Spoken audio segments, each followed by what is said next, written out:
안녕하세요. 오늘도 사연살롱을 찾아주셔서 감사합니다. 저는 물에 빠진 사랑 구해줬다가 보따리 뺏길 뻔한 40대 여성입니다. 결혼한 지는 올해로 11년 정도 됐고요. 아이는 늦게 낳은 편이라 지금 현재 5살이에요. 귀여운 여자아이고요. 저희 남편은 저희 딸이 태어난 순간부터 못 말리는 딸바보가 되었죠. 눈에 넣어도 아프지 않을 것 같다는 말이 무슨 말인지 알았다나요? 그만큼 딸이 하는 모든 행동과 모든 말에 남편은 행복해하는데 사실 저렇게 행복해하는 남편을 볼 때면 마음 한켠이 아플 때가 많습니다. 지금이야 저희도 다른 가족들처럼 따뜻한 집에서 단란하고 화목하게 살고 있지만 저희 부부의 유년 시절은 그렇지 못했거든요. 심지어 남편은 자기 가족들과도 연을 끊고 살고 있으니 가족이라고 하면 저와 딸이 전부인데요. 그렇다 보니 저에겐 늘 남편에게 측은지심이 있었어요. 저희의 첫 만남은 이런 동병상련 때문에 시작되었거든요. 여기서 잠깐 제 이야기를 좀 해보자면 저는 재혼 가정에서 자랐고 저희 딸과 같은 나이에 새아빠와 함께 살았어요. 제 기억에 새아빠는 나쁜 사람은 아니었지만 저에게는 엄격하신 분이었고 엄마는 그런 아빠의 눈치를 많이 보고 사셨는데 저도 알게 모르게 그런 눈칫밥을 먹고 자라서 그런지 늘 소심하고 주눅이 들어있었어요. 그 어린 마음에도 새아빠의 눈밖에 나면 안 된다고 생각해서 튀는 행동을 전혀 하지 않았는데요. 그러던 중 중학교 3학년 때 엄마가 그러더라고요. 선영아, 고등학교 인문계 말고 실업계 지원하자. 왜? 나 대학 가면 안 돼? 대학까지는 좀 그렇잖아. 엄마가 따로 돈을 버는 것도 아니고 아빠 돈으로 가야 하는데. 그래도 나 영어 영문학과 가고 싶었는데. 그런 거 배워서 뭐 하게? 그러지 말고 실업계 가서 자격증 따고 취업해서 돈 벌어. 여자는 돈 벌다가 남자 만나서 시집 잘 가면 그게 성공이야. 엄마도 참, 그거야 엄마 때 얘기지. 나는 싫어. 그럼 대학 입학할 때 한 번만 도와주는 것도 안 돼? 나머지는 내가 휴학을 해서 돈을 벌든 알아서 할게. 한 학기 등록금이 얼마나 비싼데 그런 소리를 해. 지금도 너 학교 보내주고 용돈 주고 최대치로 해주고 있는 거야. 그러지 말고 엄마 좀 도와줘. 네가 여기서 인문계 간다고 하면 엄마 눈치 봐야 해. 엄마는 거의 울 것 같은 얼굴로 저에게 말씀하셨어요. 그래서 정말 싫었지만 인문계가 아닌 실업계 고등학교에 진학했고 제 희망과는 다른 길을 가게 되었는데요. 취업을 하기 위해서는 자격증을 많이 따면 딸수록 이득이라 저는 열심히 자격증 공부를 했어요. 그때 당시 저도 사춘기라 하루라도 빨리 집에서 나와 독립하고 싶었거든요. 그리고 그땐 제가 없으면 엄마가 더 새아빠랑 살기 편할 거라고 생각했는데 이건 순수한 마음은 아니었어요. 사실 새아빠도 새아빠지만 엄마한테 서운한 마음이 많았거든요. 제가 새아빠 눈치를 본다는 걸 뻔히 알면서도 엄마는 제 방패막 역할을 제대로 못했는데 지금은 살짝 이해도 가지만 그때 당시는 그렇지 못했어요. 그래서 제 목표는 고등학교 졸업하고 바로 취업에 성공해 돈을 모아 혼자 사는 거였는데요. 그 목표를 이루기까지 3년 반 정도 걸린 것 같네요. 방학 되면 틈틈이 아르바이트도 하고 고3 때는 졸업 전 실습처럼 회사에 가서 일을 했는데 그때도 나름 월급을 받았거든요. 그렇게 원룸 월세 보증금 정도만 마련한 저는 집을 나왔는데 그 뒤로는 거의 고아처럼 살았네요. 가끔 엄마가 밥은 잘 먹고 다니냐고 안부차 전화를 할 때도 있긴 했는데 엄마 역시 제가 없으니 사는 게 좀 편해진 모양으로 그 전화 횟수가 점점 줄어들기 시작했어요. 그리고 어쩌다 엄마를 보게 되면 집이 아닌 밖에서 만나게 되었는데 저도 그게 더 편하긴 했어요. 그러다 거래처 공장 사람이라며 남편을 만나게 되었고 저보다 4살 많은 오빠였는데 저는 사무실 막내, 남편은 공장 막내라 더 편했더랬죠. 그리고 업무차 심부름을 할 때면 거의 대부분은 남편이 나와 저를 맞아줬는데요. 그러면 우유나 캔커피 같은 것도 편의점에서 샀다며 하나씩 주고 그렇게 친해졌어요. 그리고 한 번은 공장에 오후 늦게 외근을 나갔다가 그대로 퇴근하는 날이었는데 남편이 저더러 퇴근하냐며 자기가 근처에 맛있는 부대찌개 집이 있다고 같이 가자고 하는 게 아니겠어요? 그래서 그때는 저 남자가 나한테 관심 있나? 저는 처음으로 두근두근 가슴이 뛰었는데 알고 보니 부대찌개는 2인분부터 주문이 가능해서 저더러 같이 가자고 한 거더라고요. 그리고 정말 그날은 밥만 먹고 헤어졌는데 딱히 남편이 저한테 잘못한 게 없음에도 저는 서운했죠. 그때 알았어요. 제가 남편에게 호감이 많이 있었던 거죠. 조금만 잘해주면 좋았고 또 조금만 서운해도 우울했는데 첫사랑이라 더 감정 컨트롤이 안 됐던 것 같아요. 그러다 이렇게 계속 저 남자의 행동에 일희일비하는 제 자신이 싫어 마음을 다드려 했는데 그때 마침 회사 언니와 삼겹살에 소주를 마시다 남편과 남편 일행을 만나게 되었어요. 그렇게 합석이 이루어졌고 술이 들어가 그런지 남편에게서 뜻밖의 고백을 받게 되었는데요. 취중진담이라고 하잖아요. 남편은 몇 번이고 저한테 자기 마음을 고백하고 싶었지만 자기가 처한 상황 때문에 그럴 용기가 없었다고 하더군요. 나는 아버지가 없어. 교통사고로 돌아가셨는데 그래서 엄마가 나랑 내 동생을 키워야 했지. 내 동생은 태어날 때부터 다리가 기형이라 걷는 게 불편한데 그래서 더 엄마가 혼자 힘들었어. 그래서 그걸 보고 어릴 때부터 나는 돈을 벌어야겠다고 생각했는데 그렇게 내가 돈을 버니까 엄마가 처음에는 고맙다고 하더니 나중엔 점점 나한테만 의지하는 거야. 사실 서울에 괜찮은 곳이 있어서 가서 일을 하고 싶었거든. 근데 거기도 못 가게 하더라고. 이젠 자기 혼자 못 산다고. 그런데 내가 어떻게 여자를 만나? 말도 안 되지. 그래서 마음은 굴뚝 같은데 아무 말도 못했어. 이렇게 많이 좋아하는데. 나 좀 찐따 같지? 미안. 저는 느닷없는 남편의 진지한 고백에 아무 말도 하지 못했어요. 나 역시 힘든 가정 환경에서 자랐다고 생각했는데 저에 비하면 남편은 힘들다는 말로는 다 표현할 수가 없을 것 같았거든요.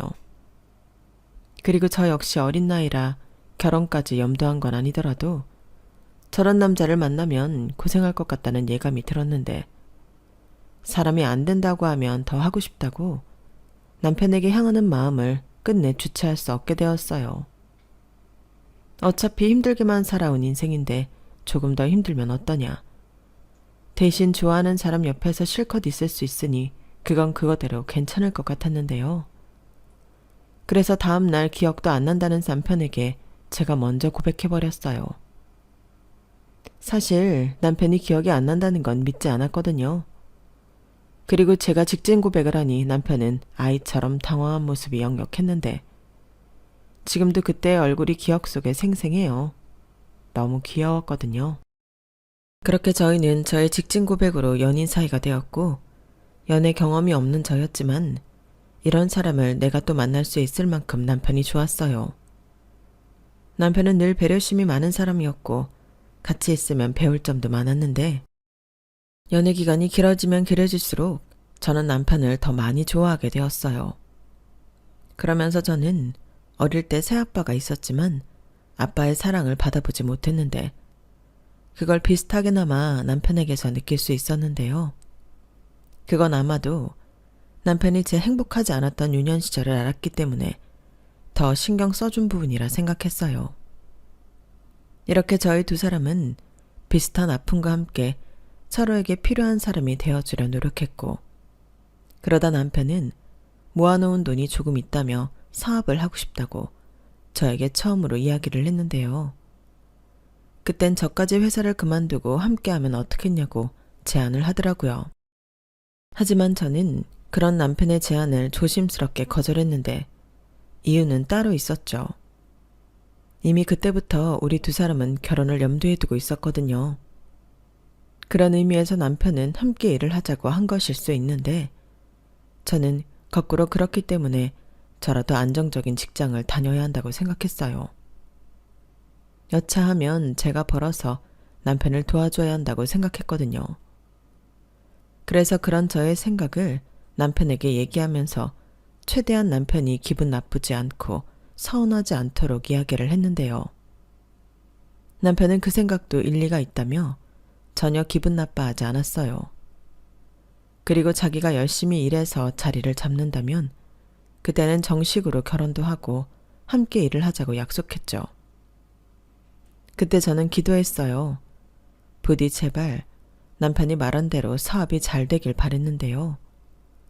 그렇다 보니 연애 기간은 본의 아니게 늘어날 수밖에 없었어요.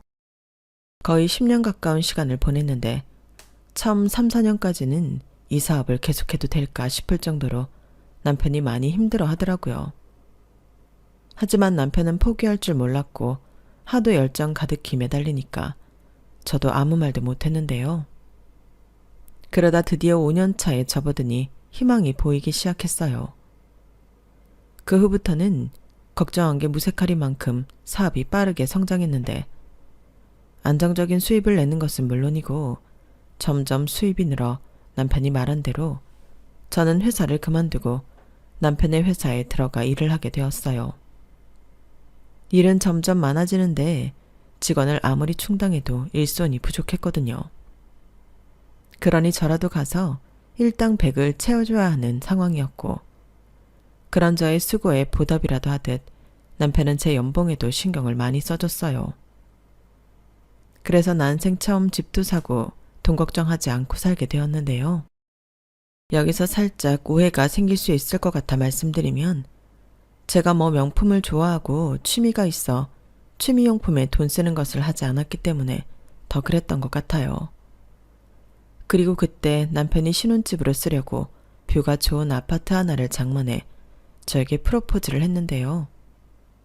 왜 여자들이 프로포즈를 받으면 그렇게 우는 건지 알겠더라고요. 갑자기 받은 프로포즈는 아니었지만 처음 만나 연애하고 또 함께 고생한 시간이 떠올라 눈물이 났는데 제가 우니까 평소 잘 울지 않던 남편도 따라 울었어요. 그리고 우리는 꼭 우리가 바라고 원했던 따뜻하고 화목한 가정을 만들자고 서로 부둥켜 안고 약속했는데요.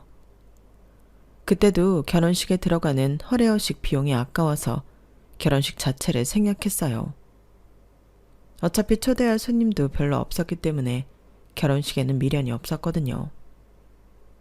그래도 웨딩드레스를 입어보지 못하는 건 좀 나중에 서운할 수 있을 것 같아 사진관에서 웨딩드레스와 턱시도를 빌려서 사진을 찍었는데 그게 저희 부부의 유일한 결혼 사진이 되었어요.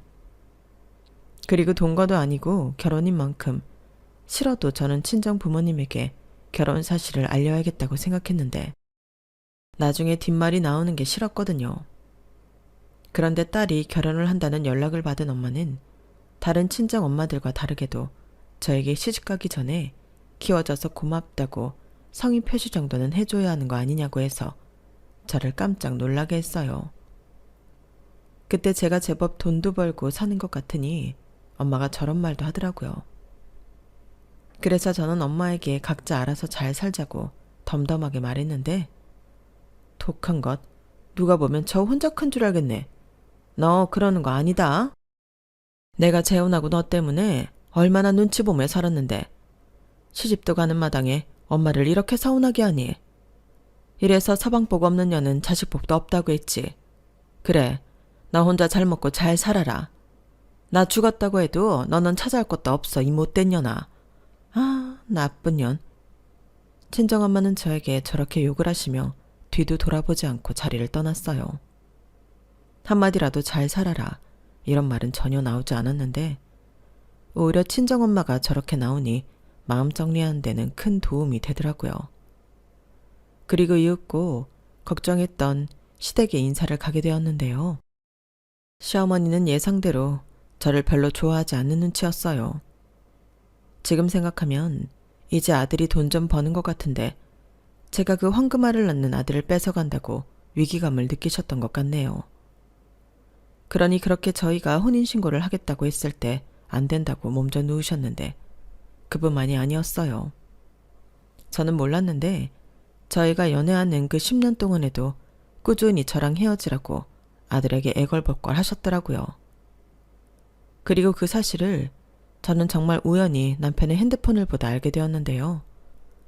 맹세코 제가 일부러 남편의 핸드폰을 본 것이 아니라 남편이 핸드폰을 가져다 달라고 해서 가져가는 과정에서 알게 되었어요. 그때 시어머니가 연신 문자를 보내셨는데 제 손가락에 터치가 되어 전체 대화를 보게 되었거든요. 그런데 문자에 제 이야기가 있다 보니 자연스럽게 그걸 읽게 되었고 평소에 나라는 사람을 이렇게 생각하고 계셨구나. 그런 생각에 전 문자들도 모두 보게 되었는데 손이 달달달 떨렸어요. 평소 시어머니가 저를 별로 좋아하지 않는다는 건 이미 알고 있었지만 이렇게나 저를 싫어하는 줄은 몰랐거든요. 심지어 그 문자에는 거의 인신공격 수준인 글도 있었는데요. 솔직히 충격이었죠. 그 중에 지금도 기억에 남는 내용이 있었는데요. 너 생각 잘해. 예전이면 몰라도 이제 너는 걔랑은 급이 달라. 그리고 지금보다 조금만 더 네가 벌면 그때는 걔랑은 비교도 되지 않을 여자들이 줄을 설 텐데 왜 자꾸 걔랑 결혼을 하겠다는 거냐? 혹시 걔가 뭐 네 약점이라도 잡은 거야? 저 문자는 아마도 평생 잊지 못할 것 같아요. 사실 저거 말고도 10년이나 만났는데 너도 새 여자 만나고 싶지 않냐? 뭐 그런 내용도 있었는데 다행히 남편은 시어머니가 그런 문자를 남길 때마다 단호하게 대처한 듯 보였어요. 그런 말 하지 말라느니 엄마가 뭘 한다고 그러냐느니 그런 소리 할 거면 연락도 하지 말라느니 이런 식으로 대응을 한 흔적이 보였는데요. 그렇기 때문에 결혼을 했어요. 만약에 저런 시어머니 문자에 조금이라도 이상한 낌새가 보였다면 지금의 저희 가정은 세상에 존재하지 않았겠죠. 그리고 하나를 보면 열을 안다고 남편은 정말로 남의 편이 아닌 제 편 같았는데요. 감사하게도 남편은 지금까지도 늘 제가 1순위인 사람입니다. 아무튼 이렇게 저희는 양가 부모님의 축복은 전혀 받지 못하고 부부가 되었어요. 솔직히 양가 부모님을 떠올리면 조금 우울해지는 건 어쩔 수 없는데 그것 때문이라도 저희 둘이 더 열심히 살았어요. 남편이 기꺼이 준비해준 신혼 아파트에서 평생 꿈만 꿔왔던 행복한 시간을 보냈는데 제가 살던 집은 월세를 주게 되었죠. 앞으로도 계속 제 명의의 집은 그렇게 세를 주어 부수입 창출에 이용할 예정이었는데 이 사실을 아시고 말씀을 하시는 건지 시어머니가 한 번은 저를 붙잡고 하소연을 하기 시작하셨어요. 당시 시댁 역시도 월세였는데 시어머니는 평생 소원이 월세 걱정하지 않고 사는 거라며 제 명의 아파트에서 살고 싶다고 하셨어요. 내가 아주 눌러 앉겠다는 건 아니고 우리 막내 장가갈 때까지만 살게. 나도 돈을 모아야 막내 장가를 보낼 거 아니냐. 너도 알지? 우리 막내 장애 있는 거. 그래서 내가 도와줘야 해. 지금 만나고 있는 여자도 있다고 하던데 오래 있지는 않을 거야. 나도 아파트에 좀 살아보자. 이렇게 시어머니는 처음으로 저에게 부탁이라는 걸 하셨어요. 그러자 저는 고민이 될 수밖에 없었는데요. 따박따박 월세 받을 계산이 있었는데 시어머니와 시동생을 살게 하면 그 월세를 포기해야 했으니 그게 고민이 됐어요. 하지만 차마 시어머니가 저에게 처음으로 하신 부탁을 거절할 수는 없었는데 그게 남편도 제가 도와줬으면 하는 눈치여서 더 그랬던 것 같아요. 나중에 망설이고 있는 저에게 그러더라고요. 우리 엄마가 그래도 아빠 없이 고생한 거 맞으니까 자기만 괜찮다고 하면 3, 4년 정도라도 우리 엄마 편하게 지내게 해드렸으면 좋겠다. 이렇게까지 얘기를 하는데 저도 더는 망설일 수 없었어요. 그래서 큰 맘을 먹고 집을 빌려드리기로 했는데요. 막말로 명의를 내놓으라고 하는 것도 아니고 계속 사시겠다는 것도 아니니까 지금은 점수 좀 따고 월세 수익은 그 이후에 받자고 결심했죠. 그런데 저는 시어머니도 시어머니지만 시동생이 제 뒤통수를 칠 줄은 꿈에도 몰랐는데요. 1년 정도가 지났을까? 시어머니가 말씀하신 대로 시동생은 그동안 만났던 여자랑 결혼을 한다고 하더라고요. 물론 축하할 일이라 저랑 남편은 기쁜 마음으로 밥도 사고 그랬는데 저는 살포시 시동생이 결혼해서 나가면 제 집은 다시 월세를 놓으면 되겠다고 생각했어요. 하지만 시어머니는 화장실 들어갈 때랑 나올 때가 다르다고, 마치 며느리인 제가 당신 집을 뺏는 것 마냥 집을 비워줄 생각이 없어 보였는데 바로 저에게 이렇게 말씀하시더군요. 쟤들이 지금 돈이 어디 있겠니? 일단은 지금 사는 집에서 나랑 같이 살면서 쟤들 돈 모을 때까지 기다려야겠다. 그래도 전세 보증금 정도는 만들어서 내보내야지. 안 그래? 그리고 나도 당장 어디 갈 곳도 없잖아. 설마 시어머니를 길거리에 내쫓을 건 아니지? 네? 물론 그럴 수는 없는데 어머님이 전에는 분명 도련님 장가갈 때까지만이라고 하셨잖아요. 그래, 그랬지. 근데 생각을 해봐라. 약속도 중요하지만 현실이 녹록치 않은 걸 어째? 그럼 이미 양가 허락받고 날까지 잡은 애들 결혼하지 말라고 할까? 저는 차마 너무나도 당당한 시어머니 앞에서 목구멍까지 나온 말을 뱉을 수는 없었어요. 제 생각에는 이건 말이 아예 되지 않는 거거든요. 준비도 되지 않았으면서 무턱대고 결혼부터 하겠다니 이건 새 식구한테도 무책임한 일이라 생각했고, 또 동서라는 식구가 한 명 더 제 명의의 집에 살게 된 거니 나중에 나가달라는 말을 하기가 더 힘들 것 같아 마음이 불편했어요. 그러자 이런 제 마음을 눈치라도 챈 듯 남편이 나서서 약속은 약속이지 이제 와서 이러시면 어쩌냐고 제 편을 들어줬는데요. 그러자 서운한 얼굴로 우물쭈물하다 시동생이 이런 말을 하더군요. 글쎄 자기가 모은 돈을 주식으로 몽땅 날렸대요. 자기 말로는 결혼 자금이 부족해서 돈을 벌려고 주식을 했다고 했는데 결과적으로는 몽땅 날린 꼴이 되어버린 거죠. 그런데 이미 결혼하자고 동서한테 프로포즈는 했고 이제 와서 물을 수 없기에 본전을 찾겠다고 또 신용대출을 받아 주식을 했다고 했는데 다 까먹고 1,000만 원 있다고 하더라고요. 그래서 그 1,000만 원으로 결혼 준비를 하는데 대출 빚도 갚아야 하고 또 결혼 준비하면서 돈이 부족하면 추가 대출도 받을 수 있기 때문에 자기는 집을 나갈 수 없다고 구구절절 설명했어요. 그리고 이 사실을 시어머니는 이미 다 알고 있었는지 남편 눈치를 엄청 보셨는데 정작 그 집주인인 제 눈치는 보지 않으시더라고요. 저는 그 점도 살짝 불쾌했는데 남편이 저한테 하고 싶은 대로 하라고 하더군요. 어차피 그 집 소유자는 내가 아니야. 이 사람이지. 그러니까 부탁을 해도 내가 아닌 네 형수한테 해야 하고, 네 형수가 안 된다고 하면 그건 어쩔 수 없어.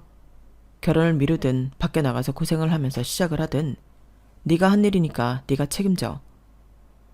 형, 아무리 그래도 너무하다. 그래, 너무하다.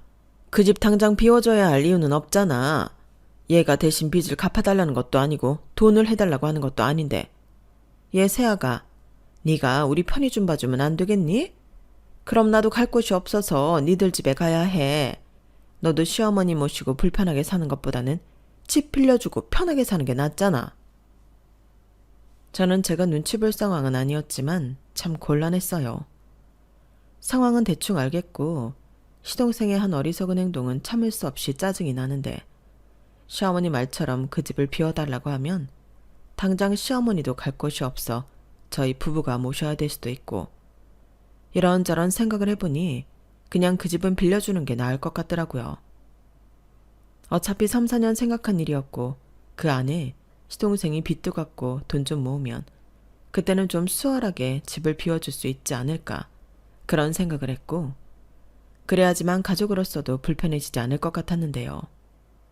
그래서 알겠다고 대신 길게 기다릴 수는 없고 3년 정도 생각하겠다고 이야기하고 그 일은 넘기게 되었어요. 그러자 남편은 고맙고 미안하다며 저에게 더 잘해줬고 며칠 가지는 않았지만 시어머니도 시동생도 저한테 친절하게 대해줘서 그건 그거대로 괜찮았어요. 그리고 시동생은 동서랑 결혼해 제 아파트에 신혼살림을 차렸는데요. 저희 부부도 형이고 형수다 보니 돈 2,000만 원을 시동생한테 축하금으로 미리 줬어요. 시동생이 돈이 없다는 걸 알고 있기도 했고 신혼 초에는 이곳저곳 돈 나갈 것도 많으니까 다른 선물을 하는 것보다는 현금이 낫겠다고 생각해 그리 한 건데 시동생이 제가 예상한 것보다 훨씬 많이 좋아하는 거 있죠. 그러자 저도 남편도 뿌듯해했는데 그렇게 맞이한 동서는 뭐랄까 가까이 하기엔 조금 먼 당신이었어요. 그래도 장애가 있는 시동생과 결혼하고 또 시어머니도 모시고 신혼살림을 하니 다른 여자들보다는 마음이 너그러운 사람이라고 생각했는데 사실 그것도 아니더라고요. 저랑 별로 친하지도 않는데 동서는 불만이 생기면 저한테 전화를 했어요. 그러고는 시동생 욕, 시어머니 욕을 하며 자기가 너무 힘들다고 징징거리며 울기도 했는데 그때까지는 그래도 동서가 같은 며느리라고 형님이 나한테 의지하나 보다 그렇게 생각하고 동서의 마음을 위로해줬죠. 그리고 이따금씩 10만 원, 20만 원 기분 전환이라도 하라고 용돈을 보내줄 때도 있었는데요. 이건 남편도 모르는 돈이었어요. 그저 순수하게 제가 동서를 위해 쓴 돈이었거든요. 그런데 이런 제 선의가 문제였을까요? 동서가 시집오고 1년이 조금 지난 후였는데 동서가 그동안 불만이 많았는지 그걸 한꺼번에 터뜨리더라고요. 그리고 그 불똥이 엄한 저한테도 튀었는데 그날도 저를 무슨 대나무 숲인 양 전화를 해서는 자기가 왜 이렇게 사는지 모르겠다부터 시작해 불만을 쏟아냈어요. 그래서 저도 열심히 동서의 말을 듣고 그래, 동서가 많이 힘들지? 시어머니 모시고 사는 게 보통 일은 아니니까. 그럼 도련님이라도 동서한테 잘해야 할 텐데. 우리 도련님이 살가운 구석은 없어. 근데 그건 형인 우리 남편도 마찬가지야. 이런 식으로 최대한 동서 기분을 풀어주려 애를 썼는데 동서는 갑자기 정색을 하더니 저더러 왜 남의 일처럼 이야기하냐고 따지기 시작했어요. 애당초 이건 형님한테도 문제가 있어요. 형님이 맏며느리인데 둘째 며느리인 제가 왜 어머니를 모셔요? 형님도 맏며느리면 그에 맞는 노릇을 해야죠. 동서, 지금 나더러 맏며느리 노릇을 못한다고 하는 거야? 네, 제가 뭐 틀린 말 했어요? 형님은 매사 돈으로만 때우시는 분이시잖아요. 뭐라고? 나는 동서가 힘들다고 하니까 안 된 마음에. 나 참 그러시겠죠. 제가 어머니를 계속 모셔야 하는데 제가 힘들다고 하니까 돈으로 그 순간만 넘기시는 거잖아요. 사람이 그러면 안 되는 거죠. 저도 이제 할 만큼 했어요. 우리 남편한테 들어보니 형님은 시집와서 단 한 번도 어머니 안 모셨다면서요. 그러니까 이제부터는 형님이 어머니 모시세요. 이제 형님 차례라고요. 동서가 뭔가 오해가 있는 것 같은데 나는 지금 내 할 도리 충분히 하고 있어. 집도 빌려드렸지. 매달 용돈으로 100만 원씩 보내드리지. 근데 이제는 나더러 시어머니를 모시기까지 하라고? 동서, 아무리 그래도 이건 좀 아니지 않아? 그럼 동서는 내 집에서 도련님이랑 재미나게 살겠다고? 그럼 그냥 공평하게 그 집에서 다 나와. 네? 지금 그게 무슨 말씀이세요? 무슨 형님이 집을 빌려줘요. 형님 진짜 웃기시는 분이네? 우리 집은 우리 남편 명의인데 지금 무슨 소리 하시는 거예요? 뭐? 그 집이 도련님 명이라고? 누가 그래? 도련님이 그래? 어머님이 그래? 웃기는 건 내가 아니야. 못 믿겠으면 지금 당장 인터넷 등기소에서 그 집 명의 확인해봐. 나야말로 황당하다. 사정사정해서 어쩔 수 없이 집 빌려줬더니. 뭐? 내가 어머니를 안 모셔도 되는 이유? 내가 그 집을 공짜로 빌려드렸기 때문이야. 동서도 따지고 싶으면 뭘 제대로 알고 따져. 그리고 나도 바쁜 사람이니까 이제 용건 없으면 이런 식으로 전화하지 말아줄래? 내가 감정 쓰레기통도 아닌데 이제 그만하자. 저는 동서의 말에 황당하고 어이가 없어 다시는 이딴 전화하지 말라고 쏘아 붙여주고 전화를 끊었어요. 그러자 생각하면 할수록 괘씸해서 미칠 것 같았는데 1시간도 지나지 않아 동서한테 또 연락이 왔어요. 가뜩이나 짜증나서 죽겠는데 당연히 그 전화 받고 싶지 않았고 그래서 무시했더니 집요하게 계속 전화를 하더군요. 그래서 뭐라고 또 한 소리 해야겠다 싶어 전화를 받았습니다. 그런데 동서는 대성통곡을 하고 있었어요. 자기가 속아서 사기 결혼을 당했다며 너무 억울하다고 숨이 넘어갈 정도로 울었는데 자세히 들어보니 동서가 왜 그러는지 이유를 알겠더라고요. 글쎄 시동생이 자기가 신혼집을 마련했으니 다른 결혼 자금은 동서더러 부담하라고 했대요. 그뿐만이 아니라 시어머니도 자기 아들이 집이 있고 시집 와서 몇 년 있다가 공동명의 시켜주겠다며 예단도 이것저것 빵빵하게 불렀다고 했는데 그것들만 합쳐도 돈 3천만 원은 넘는다고 하더군요.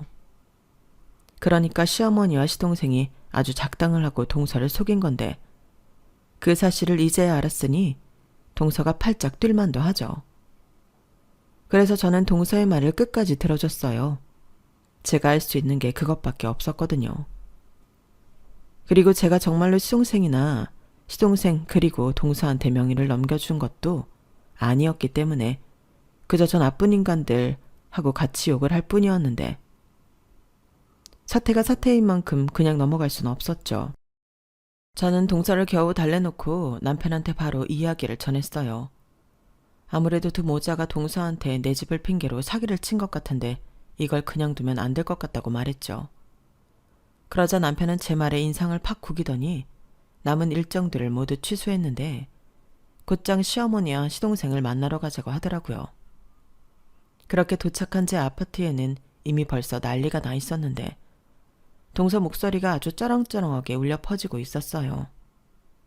그리고 저희 부부가 집 안으로 들어가니 시동생이 저를 보자마자 불같이 화를 냈는데요.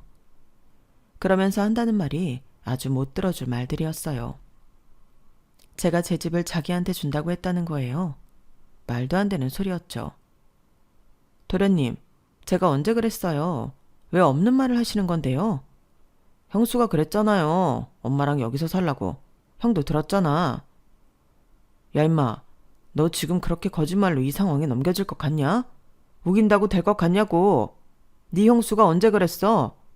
너 주식으로 돈 다 날리고 빚 있다고 그거 갚아야 한다고 해서 그냥 몇 년만 더 살라고 해줬더니 이게 아주 형수 집을 날려먹으려고 해? 형이 어떻게 나한테 이럴 수 있어? 왜? 내가 너한테 뭘 어쨌길래? 너야말로 사람이 그렇게 살면 안 되는 거지. 너는 재수 씨가 불쌍하지도 않냐? 어떻게 너랑 결혼해준 사람한테 그딴 거짓말을 해? 네가 그러고도 남자고 남편이야? 너 안 되겠다. 당장 이 집에서 나가. 뭐? 형이 뭔데 나가라 말아야. 내가 왜 나가? 나는 못 나가. 나는 평생 이 집에서 살 거야. 시동생은 마치 아무 말도 들리지 않는다는 듯 이젠 생떼를 부리기 시작했어요. 그러자 화가 머리 꼭대기까지 오른 남편의 손이 번쩍 올라갔는데 그때 쏜살같이 시어머니가 튀어나와 남편을 말리더라고요. 그리고 어떻게 동생한테 그런 모진 말을 할 수가 있냐며 시어머니는 제 남편 등짝을 때리기 시작하셨는데 아니, 같은 아들인데 왜 저렇게 행동하시는 건지 저도 너무 화가 났어요. 그래서 그때는 제가 시어머니를 말리며 내 남편 때리지 말라고 큰 소리를 냈죠. 그러자 시어머니는 눈에 불을 켜며 이게 다 너 때문이야. 나는 처음부터 너같이 그늘 있고 음치만 해. 며느리로 들이기 싫었다. 다 너 때문이야. 이젠 제 머리채를 잡으시라 하셨는데요. 그러자 남편이 자기 엄마의 양팔을 잡고 제발 이러지 좀 말라고 성질을 냈어요. 그러자 시동생은 씩씩거리며 저희 부부를 노려보고 있었고 동서는 자기만 피해자라며 계속 울고불고 하고 있었는데 집안이 아주 난장판이 되었죠. 결국 이웃의 신고로 경찰까지 왔는데 창피도 그런 창피가 없었어요. 그리고 그런 꼴을 다 봐서 그런가 이 집에 대한 미련도 싹 사라졌는데 저들을 순순하게 내보내려면 제가 이 집을 팔 수밖에 없겠더라고요. 그렇게 마음먹고 저는 저희 집으로 돌아왔어요. 그러자 다음날 8시도 되지 않았는데 시어머니가 전화를 하셨고 빨리 자기 집으로 오라고 성화를 부리셨는데요. 들어보니 동서가 간밤에 지도새도 모르게 집을 나간 모양이었어요. 뭐 저로서는 예상하지 못한 일은 아니었는데 시어머니와 시동생은 많이 놀란 것 같더라고요. 그리고 시어머니는 제가 자기 마음처럼 따라주지 않을 것 같자 다짜고짜 너도 참 애가 매정하다. 우리 아들이 집이 없는 것도 아닌데 그냥 네 집은 우리 작은 애 줘도 되는 거 아니냐? 그랬으면 이런 사단도 일어나지 않았잖아. 지금이라도 늦지 않았어. 그냥 우리가 사는 집은 우리 둘째 앞으로 명의 변경해줘라. 그러면 둘째 며느리도 집에 돌아올 거야. 이러다가는 얘니 이혼할지도 몰라. 어제는 나더러 예단으로 받은 거 다 토해내라고 아글아글시더라. 이렇게 말씀하셨어요.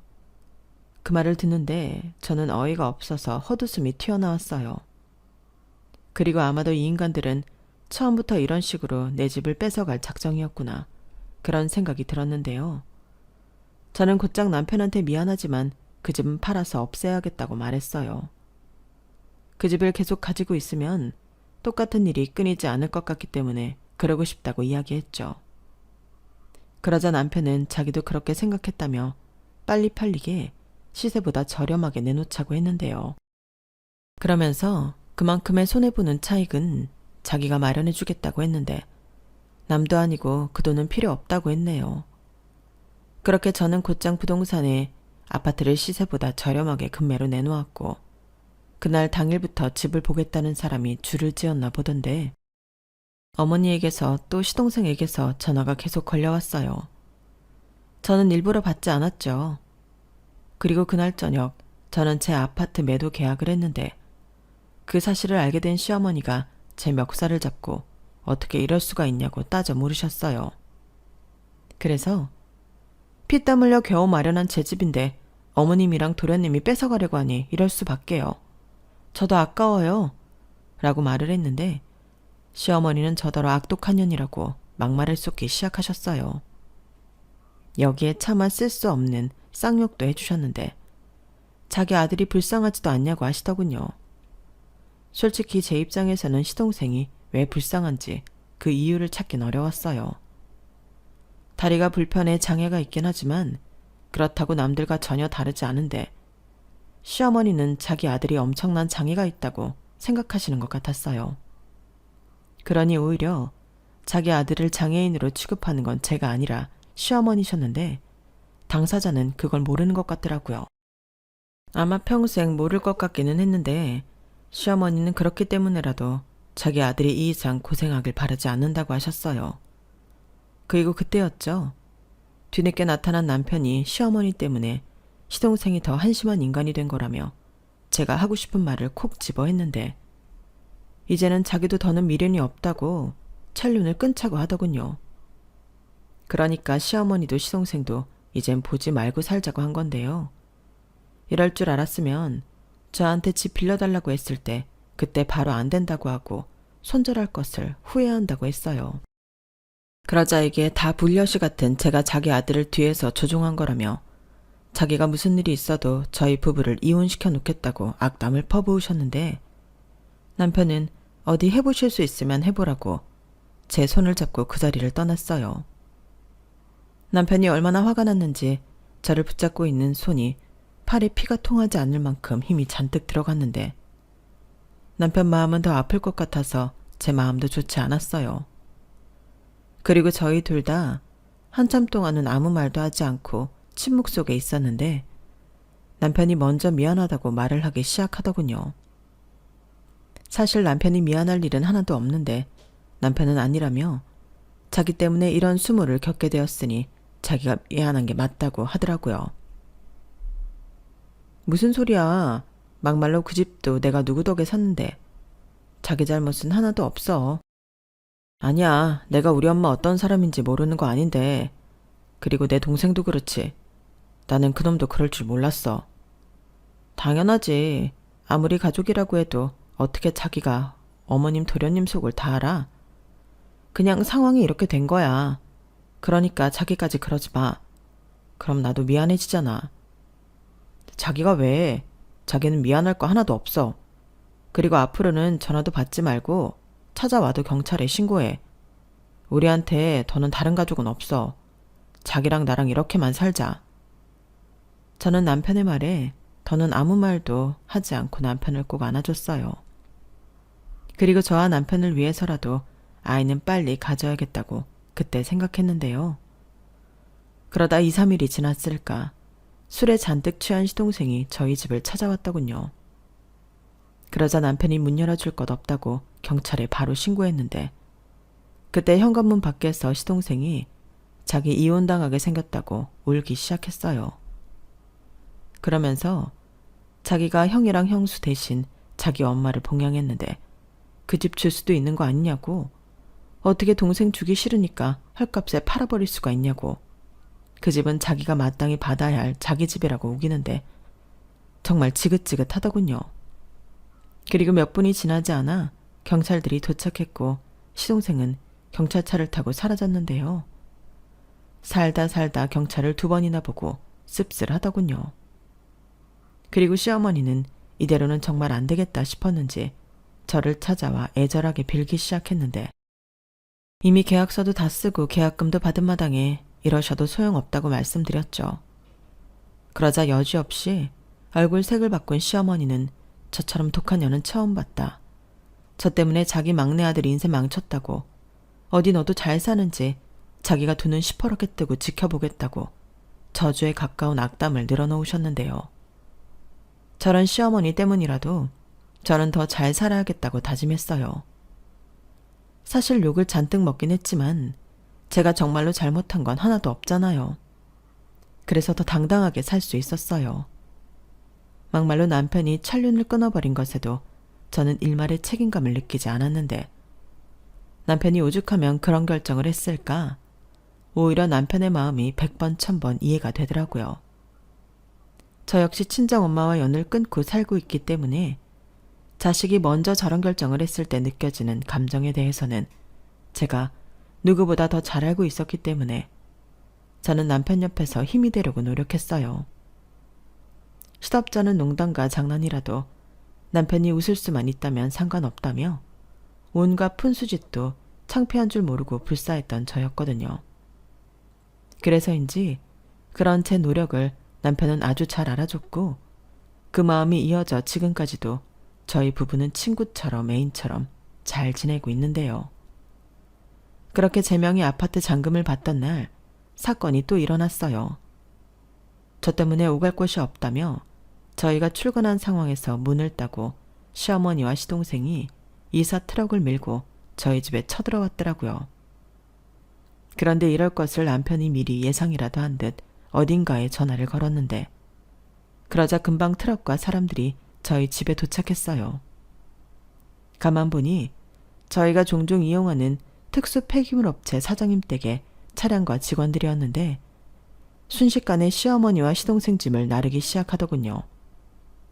그리고 남편은 다 필요 없는 것들이니 폐기 처분해달라고 말했는데 그 말에 시어머니와 시동생이 눈이 동그래져서는 안 된다고 매달리기 시작했어요. 뭐가 들었는지 모르겠지만 아주 필사적이더라고요.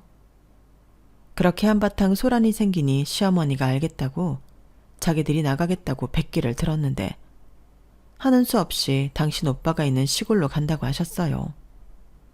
그러자 남편은 바로 시골에 계신 외삼촌한테 전화를 걸었고, 상황도 모른 채 날벼락을 맞은 남편의 외삼촌은 수학이 넘어 이게 무슨 말도 안 되는 거짓 같은 일이냐고 노발대발했지만 남편은 개의치 않고 다음날 아침 폐기 처분되기 일보 직전이었던 그 짐들과 함께 시어머니와 시동생을 시골 외삼촌 집으로 보내버렸어요.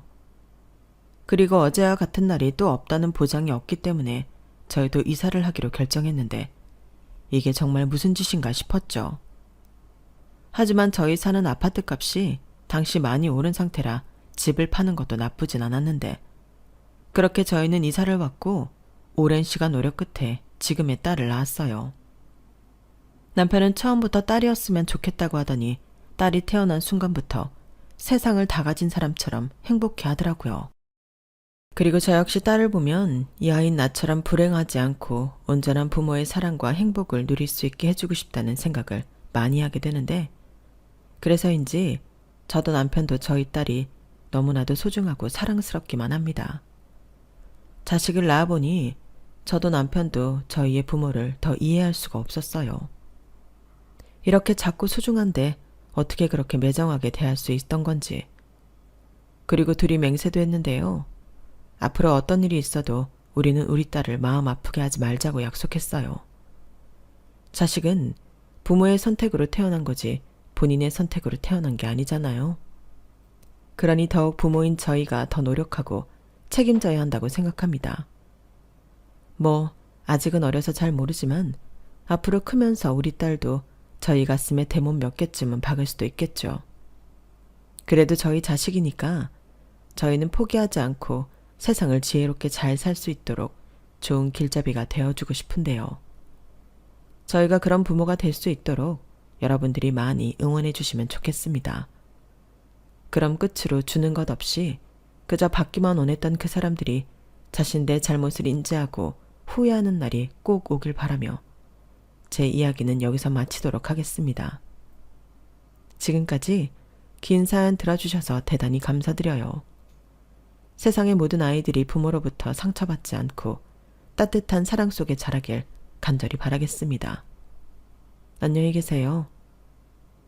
여러분, 사연 댓글에 응원과 현명한 조언 부탁드려요. 좋아요와 구독은 저에게 큰 힘이 됩니다. 오늘도 좋은 일 가득하세요.